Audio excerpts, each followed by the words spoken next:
मेरा ऐसी कृपा करो कि कन्हैया की 50 माला नहीं 100 माला रोज करने लग जाऊं। अब पूजा किसकी करी आपने? शंकर भगवान की। और मांग लिया किसको? कृष्ण को। तो निंदा कभी किसी की मत करो और विश्वास केवल एक में रखो, क्योंकि लिखा है ना कि एक के साधे सब सधे, सब साधे सध जाए। एक के साधे सब सधे, सब साधे सध जाए। सत की बांधी लक्ष्मी फिर मिलेगी आए। सत की बांधी लक्ष्मी फिर मिलेगी ओ सत की बांधी लक्ष्मी फिर मिलेगी आए। सत की बांधी लक्ष्मी फिर मिलेगी विश्वास केवल एक में रखें, क्योंकि महाराज जैसे आपने घर पे एक वृक्ष लगाया, एक पेड़ लगाया, अब चाहते हैं पत्ते भी उगे और फल भी आए और फूल भी आए और तना भी सही रहना चाहिए। तो आप क्या करेंगे? पत्ते में अलग जल डालेंगे, फूल में अलग जल डालेंगे? बोले नहीं, जल कहाँ डालना है? नीचे जड़ में। जड़ में जल डालेंगे तो तना भी अच्छा होगा, फल भी आएगा, फूल भी आएगा और सब कृपा हो जाएगी। तो सबका मूल केवल एक है, सबका मूल केवल एक है। जैसे एक पतिव्रता स्त्री का परम धर्म है पति की सेवा करना, ध्यान देना, एक पतिव्रता स्त्री का परम धर्म है पति की सेवा करना। वो पति की सेवा तो करें, पति की आज्ञा का पालन करें, लेकिन ऐसा नहीं महाराज पति की तो सेवा करे और देवर को गाली सुनावे, पति की तो सेवा करे और सास ससुर को कुछ समझे ही ना, ससुर को कहे बोले आ तेरे सर पे मटकी, तो महाराज वो पतिव्रता हो नहीं सकती। तो पतिव्रता का असली लक्षण ये, पति की तो सेवा करे, देवर को भी दुलार करे, सास ससुर की भी आज्ञा का पालन करे, उनका सम्मान करे, ये पतिव्रता का लक्षण है। और भगवान श्री कृष्ण तो कहते हैं कि जो जीव सबको छोड़कर के मेरी शरण में आ जाता है उसका ध्यान मैं रखता हूँ। गीता में भगवान कृष्ण ने कहा कि अनन्यास चिंतयन्तो मां ये जना पर्युपासते तेषां नित्याभियुक्तानां योगक्षेमं वहाम्यहम्। भगवान कहते हैं जो विश्वास से मेरी पूजा करता है, मेरे और चल कर के आता है, मैं उसके सब कार्य पूर्ण कर देता हूँ। क्योंकि लिखा है ना कि जो तू धावे एक पग मैं धाऊं पग साठ। जो तू धावे एक पग मैं धाऊं पग साठ। जो तू कर रो काठ तो मैं लोहे की लाठ। जो तू करो काठ तो मैं लोहे की लाठ। इसलिए विश्वास केवल एक में रखें, जो विश्वास रखेगा उसका बेड़ा। भगवान कहते हैं श्रद्धा से विश्वास से मुझे याद करें तो फिर मैं उसकी रक्षा करता हूं। इसलिए निंदा कभी किसी की नहीं करना, विश्वास केवल एक में रखना। आपने पूछा भगवान का नाम है अजन्मा, तो उसका जन्म कैसे हुआ? तो सूर्य जी कहते हैं देखो ऋषियों, वो अजन्मा होकर भी जन्म ले सकता है, वो अजन्मा होकर भी 1000 जन्म ले सकता है, और वो 1000 जन्म लेकर भी अजन्मा रहता है। हमें सुनने के लिए कान चाहिए लेकिन वो बिना कानों के सुनता है। हमें चलने के लिए पैर चाहिए लेकिन वो बिना पैरों के चलता है।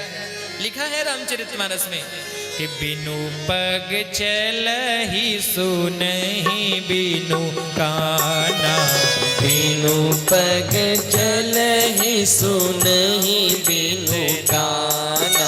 हो कर बिनु कर ही करम विधि नाना। कर बिनु कर ही करम विधि नाना। हो कर बिनु कर ही करम विधि नाना। हो कर बिनु कर ही करम विधि नाना। क्योंकि वो बिना पैरों के चलता है, बिना कानों के सुनता है, बिना हाथों के सब कार्य करता है। वो अजन्मा होकर भी 1000 जन्म ले सकता है और 1000 जन्म लेकर भी वो अजन्मा ही रहता है। कर्तुम अकर्तुम अन्यथा कर्तुम समर्थ, जो सब करने की उसमें शक्ति है उसी का नाम है ईश्वर। वो अजन्मा होकर भी जन्म लेता है। और देखो तुम बोलते हो अवतार होते हैं, तो अवतार भगवान के, वैसे आज देखें विश्व की जनसंख्या 5 अरब है तो 5000 भगवान, लेकिन भागवत में, श्रीमद् भागवत में मुख्य रूप से 24 अवतारों का वर्णन किया गया है।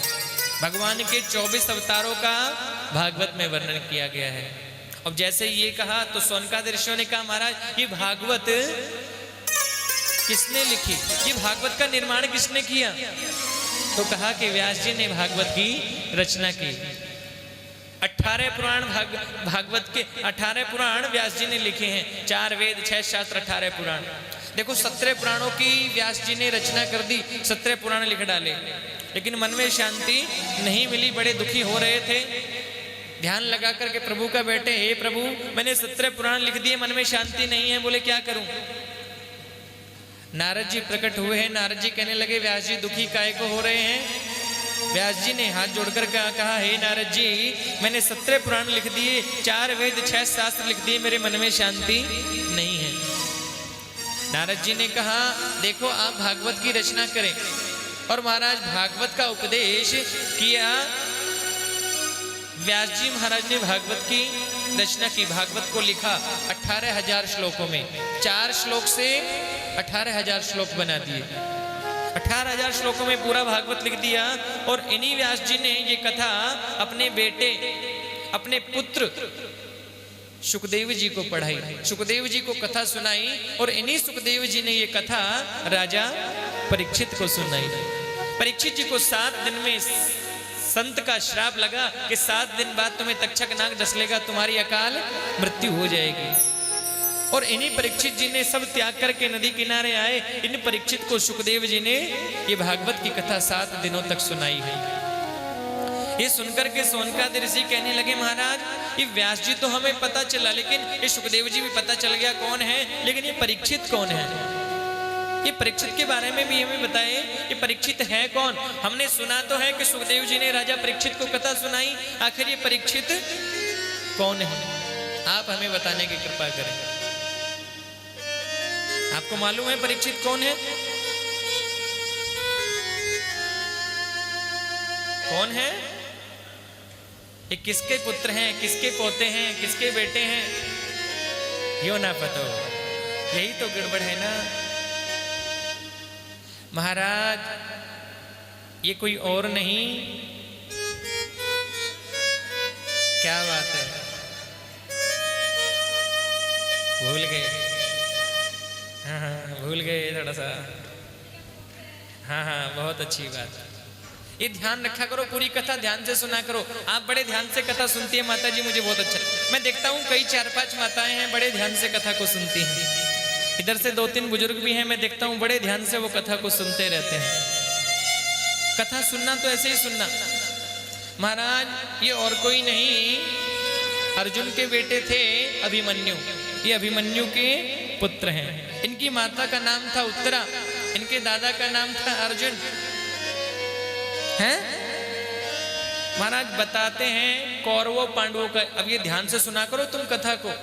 लास्ट वाले दिन हमारे मनीष भैया तुमसे 7 प्रश्न पूछेंगे, और 7 प्रश्नों का जो कोई सही उत्तर दे देगा उसे पुरुषोत्तम सोनी जी की तरफ से सोने की चैन मिलेगी। हाँ क्यों जी? अब ध्यान से सुनना पूरी कथा को। और क्या, अब देखो कौरवों पांडवों का युद्ध चल रहा है। सोने की चैन के नाम से सबको खुशी हो गई महाराज। तो महाराज देखो कौरवों और पांडवों का युद्ध चल रहा था। कौरव पांडवों का अंतिम युद्ध चल रहा है। सभी कौरव मारे जा चुके हैं। एक कौरव बचा है, नाम है उसका दुर्योधन।